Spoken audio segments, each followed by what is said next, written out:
The Horten HO-229. The war is already lost. It's March 1945, and Berlin burns under Soviet artillery. Allied bombers blacken German skies daily, wave after wave, unstoppable. Yet here, on a frozen runway at Göttingen, test pilot Erwin Ziller climbs into a cockpit unlike anything the world has seen. No propeller, no tail, just a sleek black wing with two jet engines buried inside. He doesn't know he's about to fly something that won't exist again until the 1980s.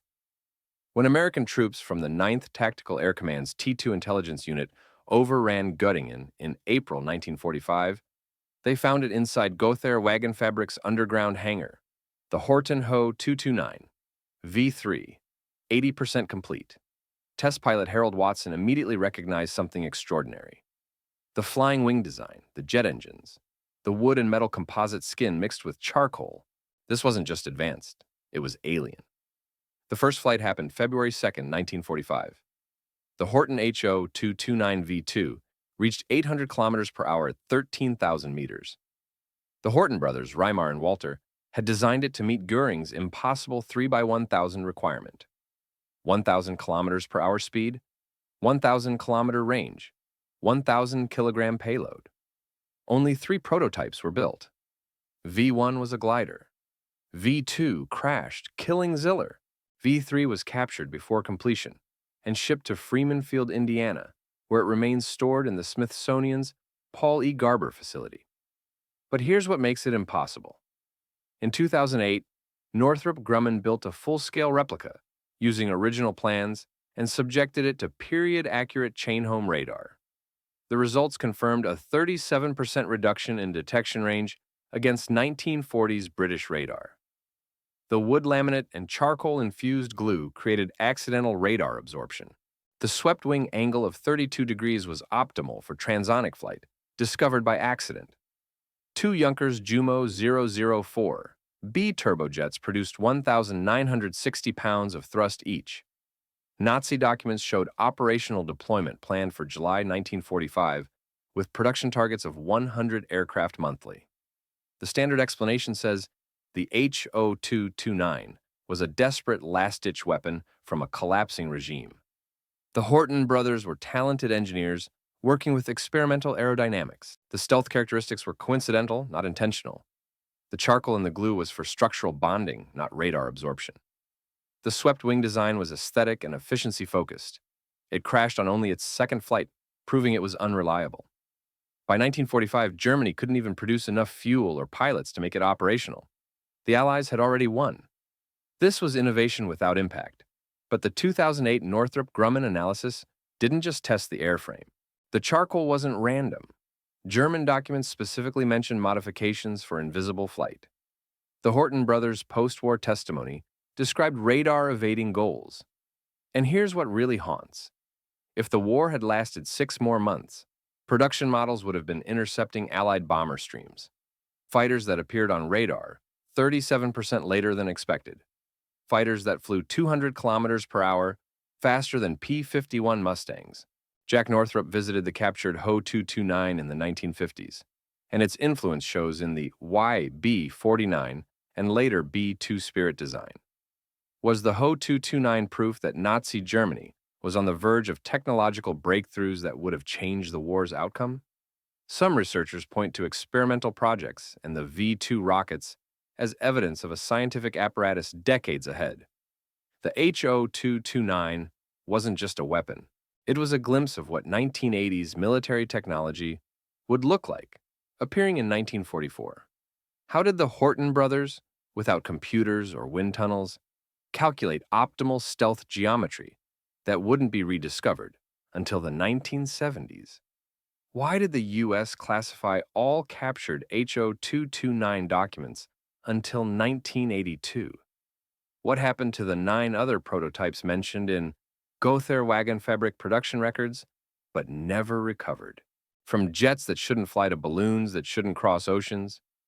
From Germany's bleeding edge to Japan's silent desperation. Fugo balloon bombs. You're a school teacher in Bly, Oregon. May 5th, 1945. The war feels distant. Headlines from Europe, newsreels from the Pacific. You take your Sunday school class on a fishing picnic in the woods. One child notices something caught in a tree, a large balloon deflated with strange markings. They pull at it. The forest explodes. 5 children and a pregnant woman die instantly. They are the only civilian casualties from enemy action on the American mainland during World War II. And their killer traveled 6,000 miles without an engine, a pilot, or a single shot fired in defense. Between November 1944 and April 1945, over 9,000 fire balloons were launched from Japan's eastern coast. They rode the newly discovered jet stream across the Pacific, carrying 15 kilograms of incendiary and anti-personnel bombs. At least 300 reached North America, documented impacts from Alaska to Mexico, as far east as Michigan. The U.S. military imposed total media blackout. Citizens who found balloons were told to report them and stay silent. The strategy worked. Japan, receiving no reports of success, canceled the program. The first balloon was found November 4, 1944, by U.S. Navy patrol near San Pedro, California. Each balloon was constructed from washi paper, laminated in konnyaku potato paste, assembled by Japanese schoolgirls in factories. 10 meters in diameter, hydrogen-filled, carrying a 1,000-pound payload. The sophisticated altimeter system used aneroid barometers to release ballast sandbags, maintaining 30,000 to 38,000 feet altitude. Average flight time was 64 hours. Some reached North America in as little as 60 hours. The U.S. military geology unit traced sand ballast to specific beaches near Tokyo using microfossil diatoms. One Canadian report documented a balloon shutting down Hanford Site nuclear reactor for 3 days when it hit a power line. That reactor was producing plutonium for the Manhattan Project. One balloon was discovered on Saskatchewan farmland in 2014, 69 years after launch, still intact with unexploded ordnance. Japan's military balloon regiment launched from 3 sites: Ichinomiya, Nakoso, and Otsu. Each balloon cost 200 yen, roughly $6 in 1944 currency. The standard explanation says the Fugo campaign was a desperate act by a losing nation. Japan lacked the industrial capacity for sustained bombing raids, so they weaponized meteorology. The balloons were cheap, required minimal resources, and created psychological impact, but they were wildly inaccurate. Only 3% reached targets. The media blackout meant Japan never knew if they worked. The Bly incident was tragic but isolated. No strategic damage was done. The program was abandoned as ineffective. It was innovation born of weakness, not strength.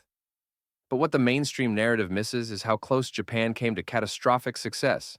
The Hanford reactor shutdown was 48 hours from potential meltdown. If the balloon had hit 6 hours earlier, when technicians were off-site, the reactor might have gone critical.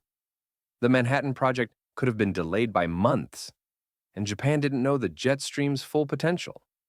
Captured documents show plans for bacteriological payloads, anthrax, and plague to be released once balloon reliability improved.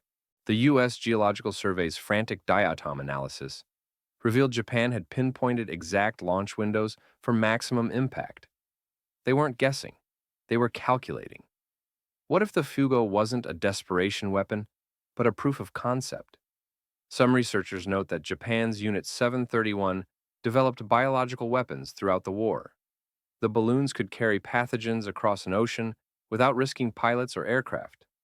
Weather warfare, decades before modern theories. The program ended not because it failed, but because Japan surrendered. In the National Archives, classified memos discuss U.S. fears that Soviet scientists could reverse engineer captured balloons. Why did U.S. military suppress Fugo evidence for 30 years, only declassifying in 1975?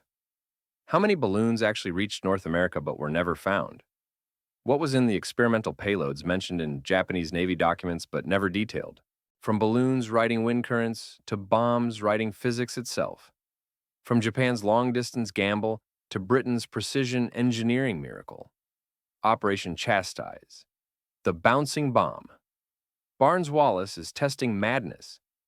He's a middle-aged engineer who should know better, standing beside a water tank at the Road Research Laboratory, watching a sphere skip across the surface like a stone thrown by a child.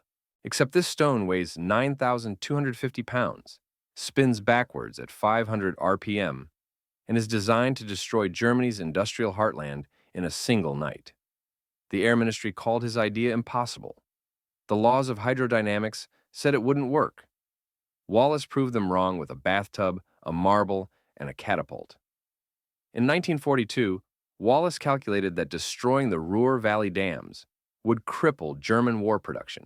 But the dams were massive. Muna Dam, 40 meters tall, 34 meters thick. Conventional bombing from altitude was useless. Torpedoes couldn't work because the dams had anti-torpedo nets. Wallace's solution defied intuition. Make the bomb skip across the water like a stone, hit the dam's face, sink while still in contact with the wall, and detonate 30 feet down. The hydrostatic pressure would shatter concrete that explosives alone couldn't touch. Wallace's prototype tests at Silvermere Lake, Surrey, used golf ball-sized spheres that skipped up to 20 bounces. Final bomb specifications: 9,250 pounds, 60 inches diameter, charged with 6,600 pounds of Torpex explosive. Spin rate: 500 revolutions per minute backwards, achieved by hydraulic motor with V-belt drive connected to the bomber's engine. Release altitude: exactly 60 feet, measured by spotlight convergence technique invented specifically for the raid. Release speed: 240 miles per hour. Release distance: 425 yards from the dam. 19 Lancaster bombers from 617 Squadron, led by Wing Commander Guy Gibson, took off May 16, 1943. Muna Dam breached at 12:49 a.m., May 17th. Massive wall breach. 330 million cubic meters of water released. Ader Dam breached at 1:52 a.m. Second primary target destroyed. Sorpe Dam damaged but not breached, because earthen construction absorbed shockwave differently. 1,600 deaths in resulting floods, mostly forced laborers and POWs. Albert Speer, Nazi armaments minister, later stated the raid set back German production by months, prioritized dam reconstruction over weapons manufacturing. The mainstream explanation says the bouncing bomb was brilliant engineering applied to a specific problem. Wallace calculated the physics meticulously: Magnus effect for spin, hydrodynamic skipping angles, optimal detonation depth. The raid was successful but costly. 8 of 19 bombers lost, 53 of 133 aircrew killed. The dams were rebuilt within months. The strategic impact was limited. German production recovered. It was a morale victory more than a turning point. The bomb worked because Wallace was a genius. The crews were skilled and luck favored the bold. There's no mystery, just mathematics. But what the official records don't emphasize is how impossible the tolerances were. The Lancaster had to fly at exactly 60 feet, 6 feet too high, and the bomb overshoots. 6 feet too low, and it breaks apart on impact. The spotlight convergence method was invented in weeks. Pilots trained for this altitude at night, over water, under fire. The spin rate had to be precise. Too fast, and the bomb shattered. Too slow, and it didn't skip. And here's what haunts engineers today: modern computational fluid dynamics. Simulations barely predict the bomb's behavior. In 2011, a Cambridge University team modeled the upkeep and found that Wallace's 1940s hand calculations were more accurate than their supercomputers. He intuited physics that we're still trying to fully understand. Some researchers ask, was Wallace working alone? Declassified documents show frequent consultations with Oxford physicist G. Taylor, who specialized in shockwave propagation. Taylor's wartime work remains partly classified to this day. The hydrostatic explosion principle, using water pressure to magnify blast effects, appears in 1950s nuclear weapons design. Did the bouncing bomb lead directly to Cold War weapons physics? And why did the U.S. classify Wallace's designs until 1963, 18 years after the war ended? Why do modern simulations struggle to replicate what Wallace calculated by hand in 1942? What was in the Air Ministry's technical assessment documents, still partially redacted?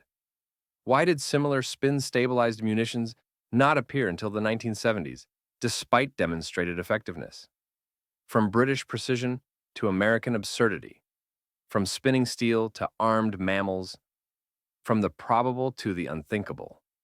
Bat bombs. Project X-ray. A Pennsylvania dentist stands before the Joint Chiefs of Staff with the most insane weapon proposal of the war. "Gentlemen," he says, "I propose we attach tiny incendiary devices to 1 million bats, cool them into hibernation, drop them over Japan at dawn, and let them roost in the eaves of wooden buildings.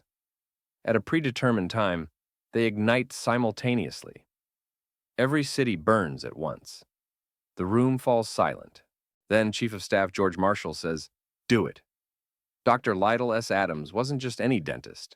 He was a dental surgeon, inventor, and friend of First Lady Eleanor Roosevelt.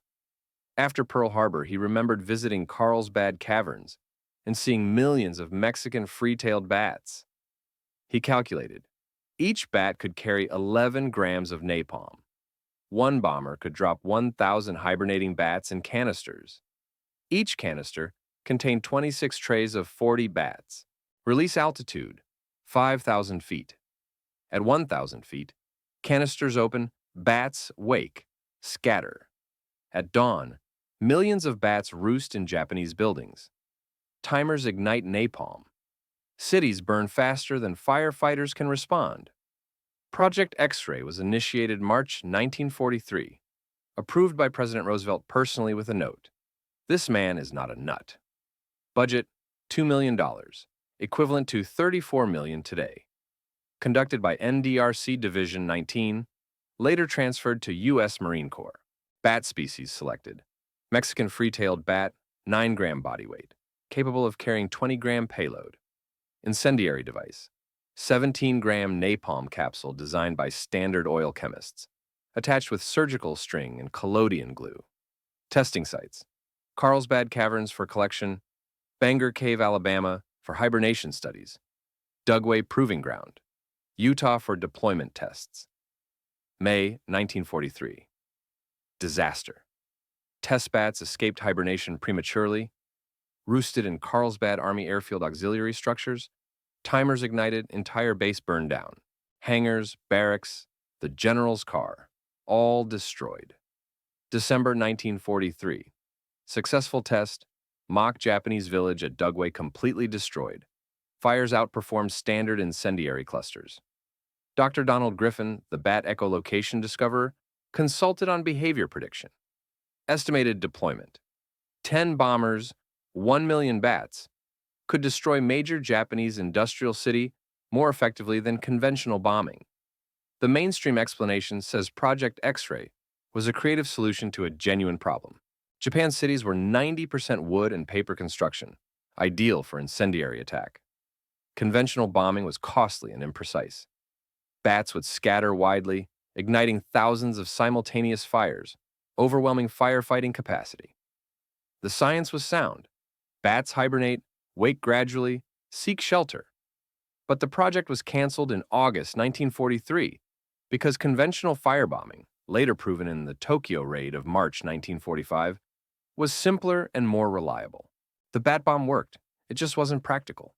Too many variables. Too dependent on biology. It was war madness that sanity eventually overruled. But the December 1943 tests didn't just work. They exceeded expectations. The Chemical Warfare Service's own report concluded bat bombs caused more fires with greater distribution than any existing incendiary weapon. Each bat sought a different hiding spot: under eaves, in attics, inside vents. You couldn't predict where, couldn't defend against it. And here's what's buried in the archives.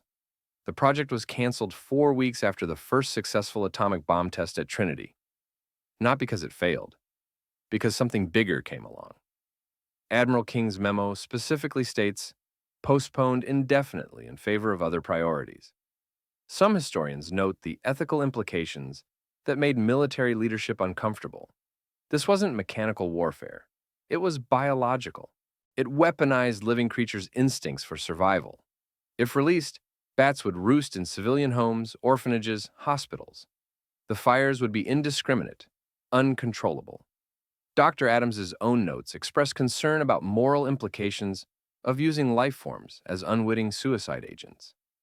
Did the U.S. military suppress the bat bomb not because it failed, but because it succeeded too well, proving that biological weapons could be more devastating than bombs? Why were all Project X-ray field test films classified until 1990? What happened to the 2 million bats collected but never deployed? Why do modern military records list Project X-ray as effectiveness? Classified rather than canceled, obsolete. From bats in flight to pigeons in control. From incendiary payloads to guided navigation. From weaponizing instinct to weaponizing learning. Project Pigeon. B.F. Skinner, the father of behavioral psychology, is building a bomb guidance system, not with gyroscopes or radar, with pigeons. 3 pigeons, strapped into a missile's nose cone, pecking at a screen. Their pecks control the bomb's flight path. When they peck the target's image, servo mechanisms adjust fins. The pigeons guide the bomb to impact. It sounds like satire. It was nearly deployed. In 1943, radar-guided weapons were primitive and unreliable. Skinner proposed using operant conditioning. Pigeons trained to recognize targets could guide missiles with 90% accuracy. The Navy was desperate enough to fund it. General Mills Corporation built the prototype guidance system. Skinner conditioned pigeons to peck at projected images of Japanese ships. The birds performed flawlessly. Accuracy rates exceeded contemporary systems. But the Joint Chiefs couldn't accept a weapon where the guidance system could be eaten by a cat. Project Pigeon was initiated October 1943, funded by Office of Scientific Research and Development. $25,000 initial budget. B.F. Skinner from Harvard led research, partnered with General Mills Engineering Division. Guidance mechanism. 3 pigeons in separate harnesses inside the nose cone, each with a 4-inch viewing screen. Target recognition training. Pigeons shown images of ships and targets, rewarded with grain for pecking correct target type. Pecking translated to guidance via capacitive sensors. Each peck moved control surfaces proportionally. Redundancy system. 3 pigeons voting democratically. The missile followed majority guidance input. Test accuracy. Pigeons maintained target lock during 90-degree turns, evasive maneuvers, and vertical dives. 1948 revival as Project Orcon, Organic Control, by Naval Research Laboratory. Final demonstration. 1953. Pigeon-guided missile-tracked moving ship target, maintained lock through anti-aircraft simulation. Project canceled 1953 in favor of emerging electronic guidance systems. Estimated cost per pigeon guidance unit, $400 compared to $10,000 for radar guidance. The mainstream explanation says Project Pigeon was Skinner's attempt to prove behaviorism's practical applications. Pigeons have excellent visual acuity, can be rapidly conditioned, and don't require complex maintenance. But the idea of weaponizing animals was ethically problematic and strategically absurd. What happens if the pigeon gets distracted? Dies mid-flight? The military needed reliability, and birds aren't reliable. Electronic guidance evolved rapidly. By 1953, radar and heat-seeking technologies made organic guidance obsolete. It was a clever experiment that proved a psychological theory, but had no real military future. The Navy was right to reject it. But the performance data tells a different story. In comparative tests, pigeon-guided systems outperformed contemporary radio guidance by 40% in target lock maintenance. The birds didn't get distracted. They were conditioned through 1,000 repetitions. They ignored decoys, weather, and interference. Electronics failed, pigeons didn't. And here's what haunts. Skinner's 1960 autobiography reveals that the project was canceled not due to performance failure, but psychological resistance at command level. Senior officers couldn't psychologically accept depending on birds. The technology worked. Human pride killed it. Some researchers note that modern AI guidance systems essentially replicate what Skinner did. Pattern recognition through conditioned response. We just replaced pigeons with silicon. What if Project Orcon revealed an uncomfortable truth? Biological intelligence was superior to 1950s technology. Declassified memos show CIA interest in Skinner's work for alternative guidance applications through the 1960s. The MK Ultra program started in 1953, the same year Orcon was canceled.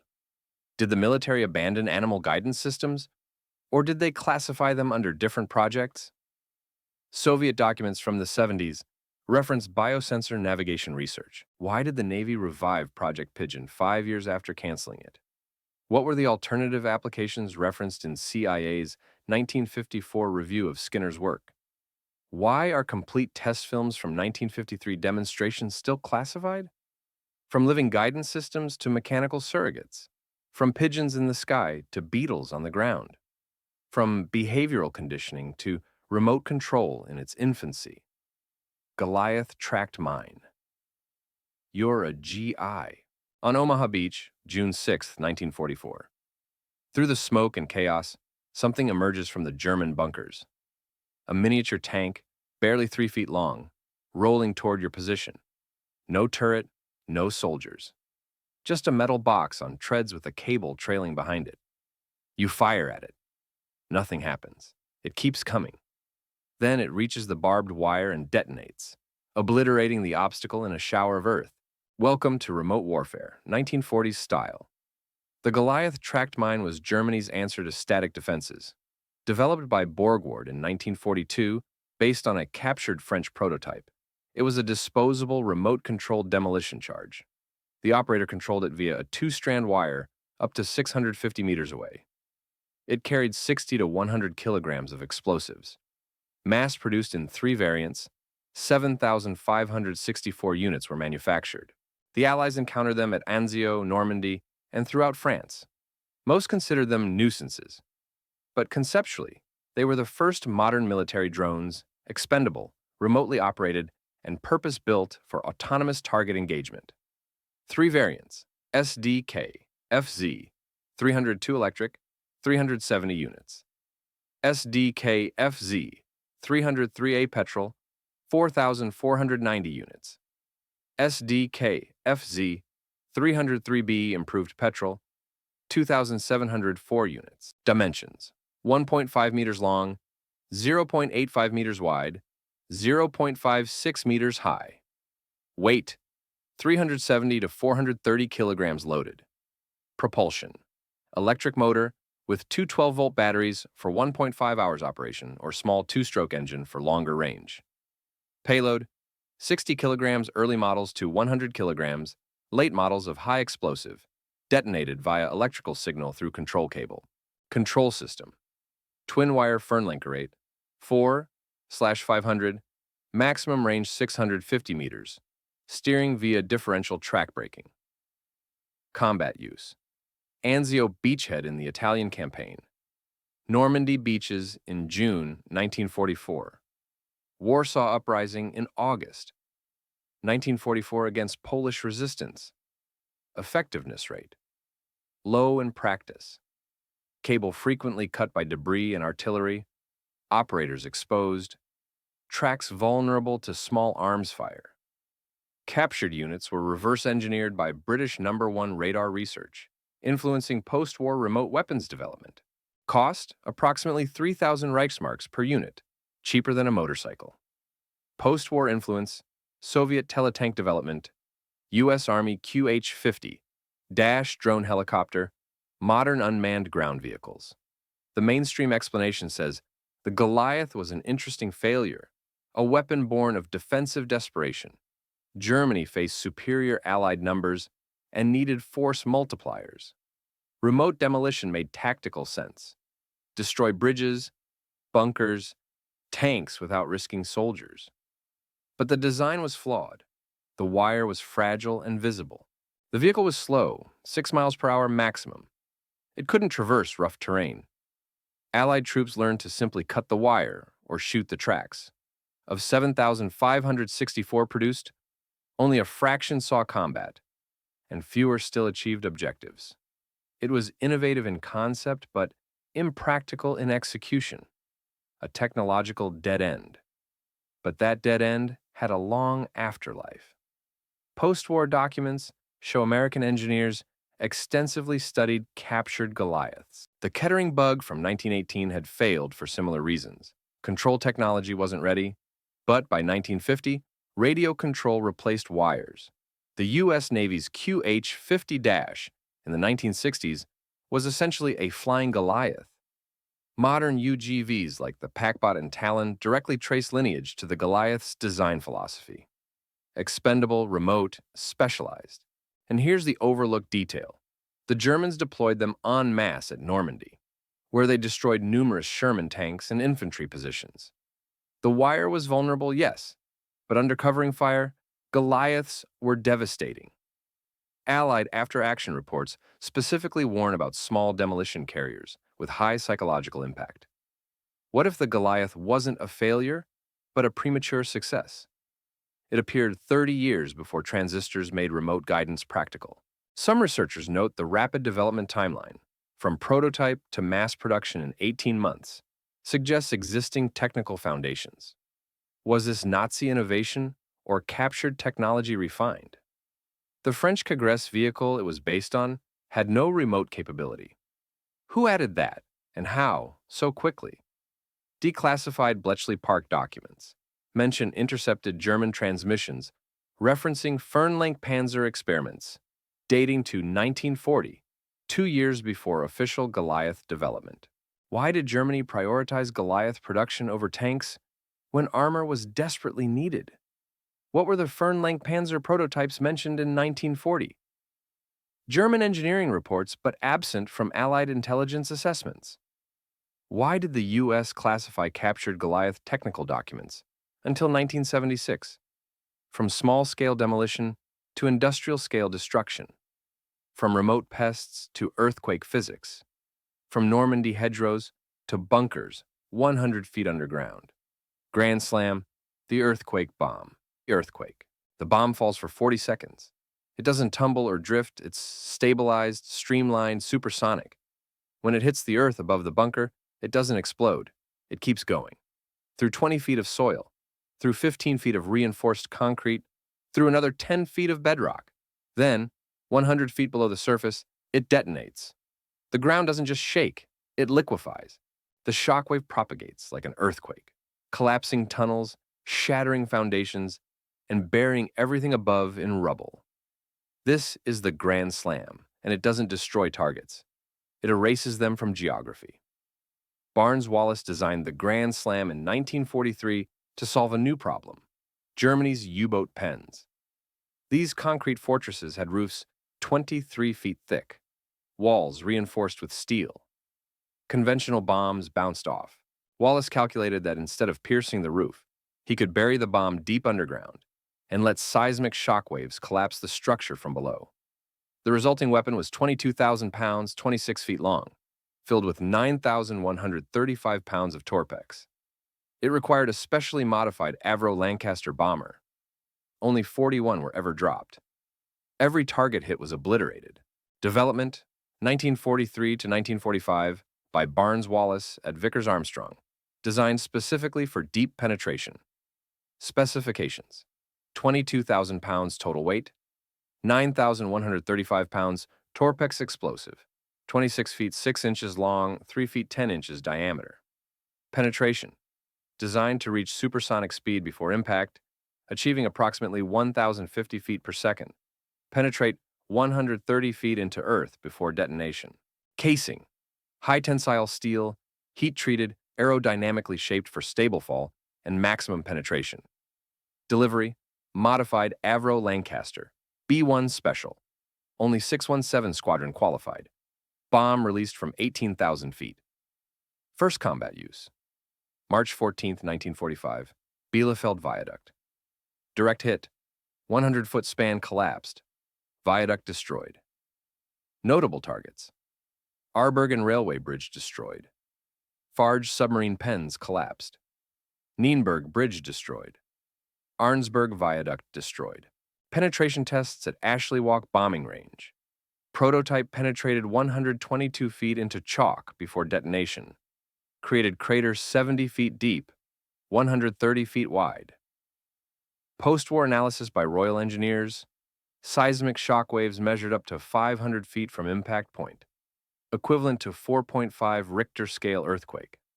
Only 41 Grand Slams dropped in combat, 100% target destruction rate when accurately delivered. The mainstream explanation says the Grand Slam was exceptional engineering for a specific problem: deep bunkers and massive concrete structures. Wallace applied seismology to weaponry. Instead of a direct explosive force, used ground shock propagation. The bomb worked as designed, devastatingly so. But it wasn't practical for mass use. Each bomb cost 10,000 pounds, equivalent to $500,000 today. Only one squadron could deliver it. Production couldn't keep pace with demand. By May 1945, the war ended. The Grand Slam was a late-war luxury weapon that achieved tactical success but no strategic impact. Bunker-busting bombs today follow the same principles, just with more advanced materials. But the Grand Slam's influence extended far beyond 1945. The USAF studied every drop meticulously. When North Korea and Vietnam built underground complexes in the 1960s, U.S. engineers returned to Wallace's seismic theories. The BLU-109 bunker buster, the GBU-28 used in Gulf War I, and the GBU-57 MOAB all descend directly from Grand Slam physics. And here's the unsettling part. The Royal Engineers' post-war seismic analysis revealed that Grand Slams created localized earthquakes, strong enough to collapse structures 300 feet away from impact. Some engineers theorize that if dropped in urban areas, single Grand Slams could level city blocks via cascading structural failure. It wasn't just a bunker buster, it was a geological weapon. Some historians ask, why did the Allies wait so long to deploy Grand Slam? The first combat drop was March 1945. The war ended May 8th. Wallace completed the design in 1943. Was the delay technical or strategic? Declassified documents reveal concerns about excessive destructive capability. A memo from Bomber Command questions whether Grand Slam might violate emerging international norms about proportional force. The bomb could destroy hospitals, civilian shelters, anything underground without discrimination. Why were Grand Slam production numbers classified until 1959? What were the urban penetration tests referenced in RAF Ordnance Board reports from 1944? Why did the USAF classify Wallace's seismic propagation calculations until 1982, from the weapon that worked too well to the weapon that failed spectacularly? From German terror to British farce. From earthquake physics to runaway wheels of fire. The Great Panjandrum. The brass has gathered on the beach. Engineers from the Admiralty's Department of Miscellaneous Weapons Development. Military observers. Newsreel cameras. They're about to witness what could change amphibious warfare forever. A 10-foot diameter wheel packed with explosives, propelled by rockets, that will roll across the beach, breach German Atlantic Wall defenses, and clear a path for invasion forces. The rockets ignite. The wheel lurches forward. Then it veers left, then right. Then it launches into the air, spins like a Catherine wheel, chases a dog, nearly kills an observer, and buries itself in the sand while still firing. The brass evacuates. The project is quietly canceled. The Great Panjandrum has failed magnificently. In 1943, British engineers faced the Atlantic Wall. Massive concrete fortifications, minefields, tank traps. Conventional demolition required soldiers to run across exposed beaches under fire. Someone, history blames the novelist turned engineer Neville Shute Norway, proposed the Panjandrum, 2 10-foot wooden wheels, connected by a drum filled with 4,000 pounds of explosives. 70 cordite rockets attached to the wheel rims would propel it forward at 60 miles per hour. It would roll across the beach, ram the wall, and detonate. On paper, it was brilliant. In practice, it was chaos incarnate. Development, 1943 by DMWD, led by Lieutenant Commander Neville Shute Norway. Specifications, 2 10-foot diameter wheels, 1 foot rim width, connected by steel drum, total width 6 feet. Payload, 4,000 pounds of explosive packed in central drum. propulsion. 70 cordite rockets attached around wheel rims, each producing thrust that rotated wheels forward. Target speed, 60 miles per hour across beach sand. Intended range, 400 yards. First test, September 7th, 1943. Small prototype, partial success. Wobbled but reached target. Second test, January 1944. Full-scale prototype. Rockets failed to ignite symmetrically. Wheel veered off course. Third test, filmed by British Pathé. Complete catastrophic failure. Rockets detached mid-roll. Wheel changed direction randomly. Spun in circles. Chased observers. Buried itself in sand. Observed failures. Asymmetric thrust caused unpredictable steering. Sand friction varied wheel speeds. Rocket exhaust damaged wheel structure. No guidance mechanism whatsoever. Project canceled March 1944. Never deployed in combat. Total expenditure. Estimated £10,000, equivalent to £500,000 today. The mainstream explanation says the Panjandrum was an ambitious failure, an example of wartime desperation producing terrible ideas. The concept had fundamental flaws. No steering, no stability, reliance on perfectly symmetric thrust, impossible with 1940s rockets. The trials proved it unworkable. The military wisely canceled it. It remains a historical curiosity, evidence that not every wartime innovation succeeded. Sometimes engineers need to fail to learn limits. The Panjandrum taught those limits spectacularly. But what if the Panjandrum wasn't a failure? It was a psychological operation? Some historians note that the highly publicized trials occurred just months before D-Day. German intelligence certainly monitored British weapons development. A weapon that failed publicly might seem laughable, but the concept, mobile demolition charge, was sound. What if Panjandrum was deliberate misdirection? And here's the odd detail. After the project was canceled, WW2 continued rocket propulsion research, leading to success with more conventional systems. The knowledge gained from Panjandrum's failures directly improved other weapons. The Panjandrum has become a symbol of British wartime eccentricity, the stiff upper lip applied to insane engineering. But declassified documents reveal parallel American and German experiments with rolling demolition charges. The Germans tested Springer and Goliath. The U.S. tested shaped charge wheels at Aberdeen Proving Ground. Why did multiple nations independently pursue the same absurd concept? Some engineers suggest the idea wasn't absurd. It was ahead of available technology. Modern explosive ordnance disposal teams use wheeled robots for demolition. They're essentially Panjandrums with guidance systems. The 1940s lacked gyroscopes and electronics. The concept was right.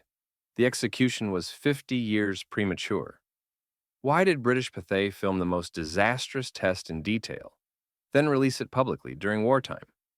What were the Project Catherine derivatives mentioned in DMWD reports after Panjandrum cancellation? Why did post-war Soviet weapons programs include rotating demolition platform experiments suspiciously similar to Panjandrum?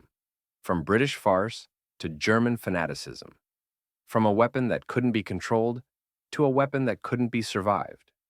From engineering failure to human sacrifice.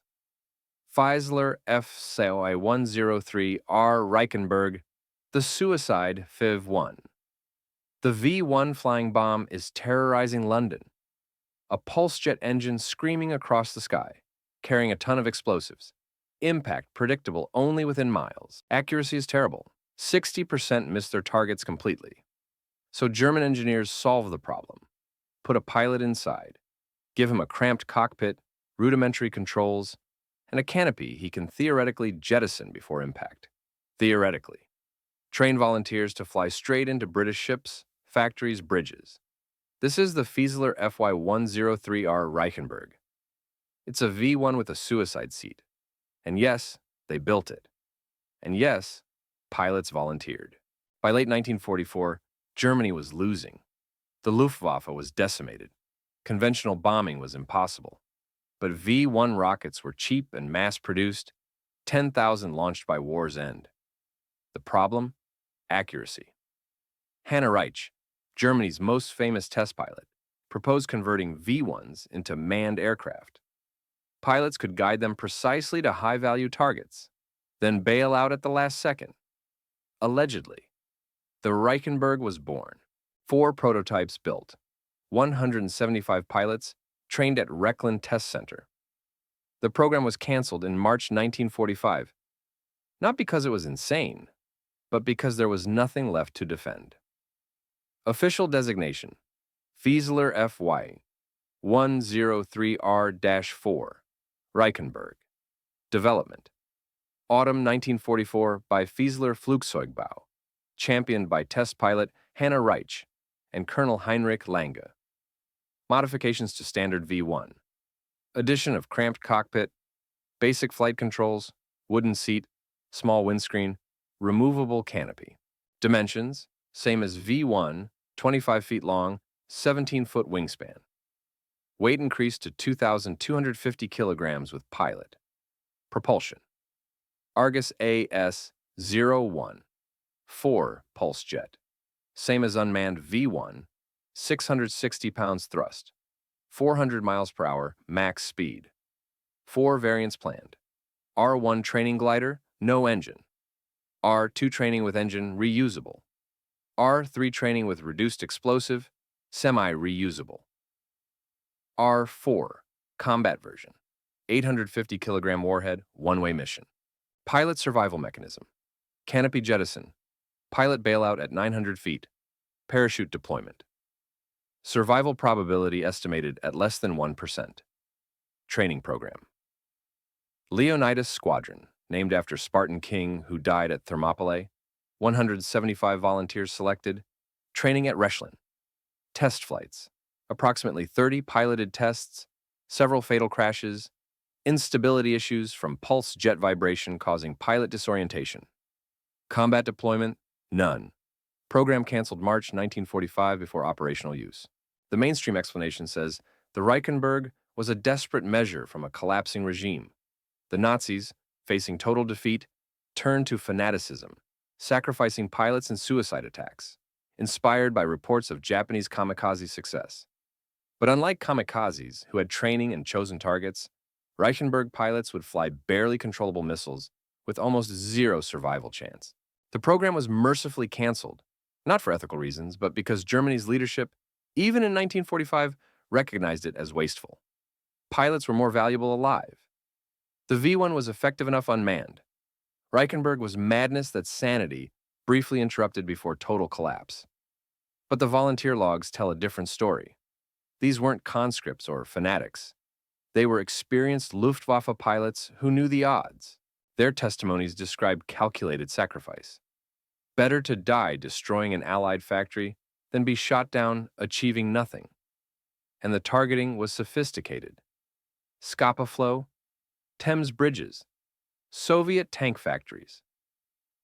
This wasn't random terror, it was precision desperation. And here's what haunts. Post-war interrogations revealed that Reichenberg pilots expected to survive. They believed the canopy jettison mechanism would work. They trained on gliders to practice bailout at speed. Some researchers suggest they were lied to, that survival was always impossible. But the technical documents show genuine engineering effort to make bailout viable. What if Reichenberg wasn't about suicide, but about control? The V-1's inaccuracy made it a terror weapon, not a strategic one. A guided version, even suicidal, could change the war. Some historians compare it to modern cruise missiles. Precision strike capability in 1944. The ethical line isn't suicide versus safety. Bomber crews faced 40% casualty rates anyway. It's about volunteering for certain death. But combat aviators in 1945 already faced near certain death. Was Reichenberg fundamentally different? Why were complete Leonidas squadron training records classified until 1979? What happened to the 30 trained pilots who never flew combat missions? Why did post-war U.S. intelligence interview Reichenberg engineers extensively, with reports remaining classified, from one-man suicide missiles to the largest gun humanity ever built? From intimate sacrifice to industrial-scale overkill. From the weapon you couldn't survive to the weapon nothing could survive. Schwerer Gustav. The 1,350-ton monument to excess. The shells are 7 tons each. They're lifted by crane, loaded by a crew of 500, and fired from a gun barrel 100 feet long. When they detonate 29 miles away, the explosion is visible from aircraft. The gun itself is 150 feet long, weighs 1,350 tons, and requires 2 parallel railway tracks to move. 500 men operate it. 4,000 men guard it. It can fire 14 rounds per day. It is the largest artillery piece ever built, and it embodies everything wrong and terrifying about Nazi Germany. The capacity to build monstrous, impractical things, and the will to use them anyway. In 1941, Adolf Hitler personally commissioned Gustav Krupp to build the largest gun imaginable. The goal: destroy France's Maginot Line fortifications, which, ironically, Germany bypassed without firing a shot. By the time construction finished, the Maginot Line was irrelevant. But Sevastopol, a Soviet Black Sea fortress with underground bunkers and massive concrete forts, became the perfect target. Schwerer Gustav was deployed in June 1942. It fired 48 rounds over 5 days. Every target hit was obliterated. Fort Stalin, Fort Molotov, underground ammunition depots. The gun worked exactly as designed. Then it was disassembled, moved, and barely used again before being destroyed to prevent Allied capture. Official designation: 80-centimeter Kanone Schwerer Gustav. Specifications: 1,350 metric tons total weight, 155 feet overall length, 37 feet barrel diameter, 106-foot barrel length. Projectiles: 2 types. 7-ton high explosive, 4,800 kilograms. 5-ton armor-piercing, 4,300 kilograms, could penetrate 7 meters of concrete. Range: 29 miles maximum. Effective accuracy within 200 meters at maximum range. Rate of fire: 14 rounds per day maximum. Each shell required crane loading, 3-hour preparation between shots. Crew requirements: 500 men to operate, 2,000 to assemble and disassemble, 4,000 to provide security and logistics. Transportation: disassembled into 25 railroad carloads. Required dual-gauge railway tracks specially constructed. Construction: 1937 to 1941 at Krupp factories, Essen, Germany. Cost estimated at 10 million Reichsmarks. Combat use: Siege of Sevastopol. June to July 1942, 48 rounds fired, destroyed Fort Stalin, Fort Molotov, White Cliff ammunition dump. Briefly deployed Leningrad. 1942, never fired. Deployed Warsaw Uprising. 1944, records unclear, possibly did not fire. Fate: destroyed by German army near Auerbach, Bavaria, April 1945 to prevent capture. Fragments recovered by U.S. Army.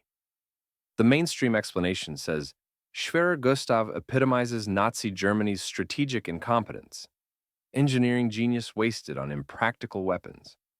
The gun required massive infrastructure, couldn't be moved quickly, and was vulnerable to air attack. It fired 48 rounds in combat. A single bomber squadron could drop equivalent explosive tonnage in one sortie with more flexibility. The resources spent building Gustav, steel, labor, engineering talent, could have built hundreds of tanks or aircraft.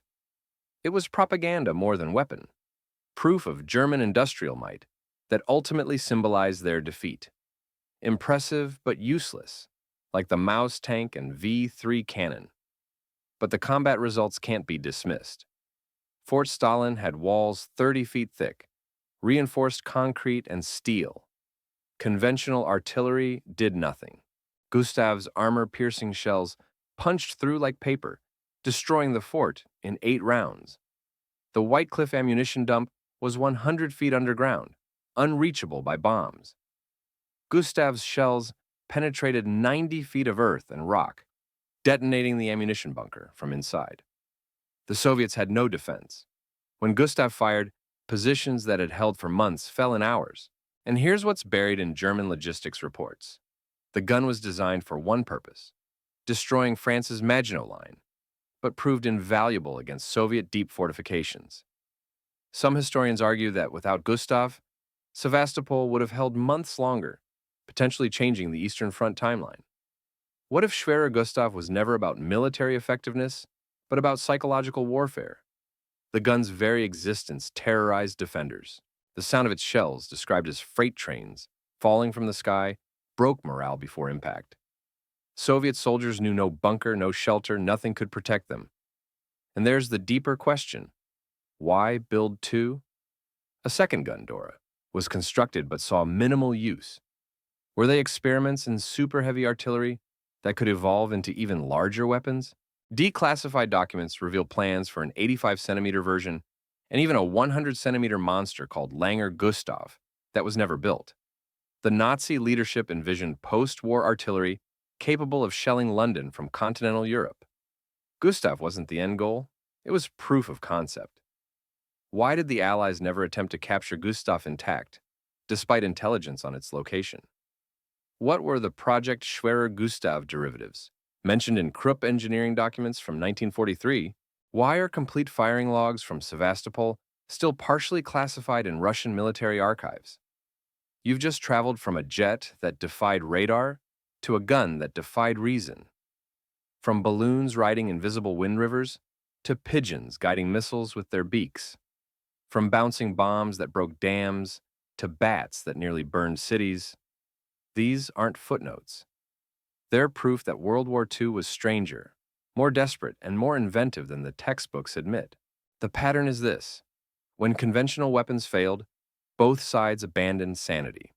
They strapped bombs to animals. They put pilots in missiles. They built guns that required armies to operate. And most unsettling of all, these weapons worked. The Horten HO-229 flew. The Fugo balloons crossed the Pacific. The bouncing bomb shattered dams. The bat bombs burned harder than napalm. Grand Slam created earthquakes. Only Panjandrum failed, and even that taught lessons applied later. The standard narrative says these were desperate gambles, from losing nations, or experimental dead ends from overcomplicated thinking. Engineers trying anything, most of it failing. Some of it working briefly before being rendered obsolete. But the alternative view asks, what if these weren't failures at all? What if they were too successful, too terrifying, too far ahead? The HO-229's stealth characteristics vanished into classification for decades. Fugo balloons proved biological warfare could cross continents. Bat bombs demonstrated that nature could be more devastating than chemistry. Pigeon guidance proved living computers could outperform electronics. These weren't abandoned because they failed. They were abandoned because they revealed possibilities that made military leadership uncomfortable. World War II is remembered for tanks, aircraft carriers, and atomic bombs. But these 10 weapons reveal something deeper. Human ingenuity doesn't follow a straight line. It explodes in all directions when survival is threatened. Some paths lead to brilliance. Some lead to madness. And sometimes the line between them is just a matter of timing. Most people watch war documentaries and see the same footage. D-Day, Pearl Harbor, the Blitz. They accept the textbook narrative and move on. But you made it here. You watched a video about weaponized bats and railway guns because your brain is wired differently. You see the gaps in the official story. You understand that history is written by the victors, but engineering documents don't lie. This channel exists for people who refuse to accept simple explanations for complex events. The people who read declassified documents and ask why they were classified in the first place. This is your armory. This is your archive. So, subscribe, lock in your access, and then go to the comments and answer this. Which of these 10 weapons do you think was deliberately suppressed? Which one worked so well that it had to be buried? Defend your choice. Convince us. Let's see who builds the strongest case. The textbooks will tell you World War II ended because of industrial capacity, strategic bombing, and atomic weapons. And they're right. But what they won't tell you is that scattered throughout that war were weapons that shouldn't have existed. Jets with stealth geometry designed by hand, balloons that rode weather patterns across oceans, bombs guided by conditioned reflexes, guns that could shell cities from the next country over. The war ended. The weapons were forgotten. But the engineering? That never disappeared. It just went underground, waiting to be rediscovered. Subscribe. Question everything. The archive is deep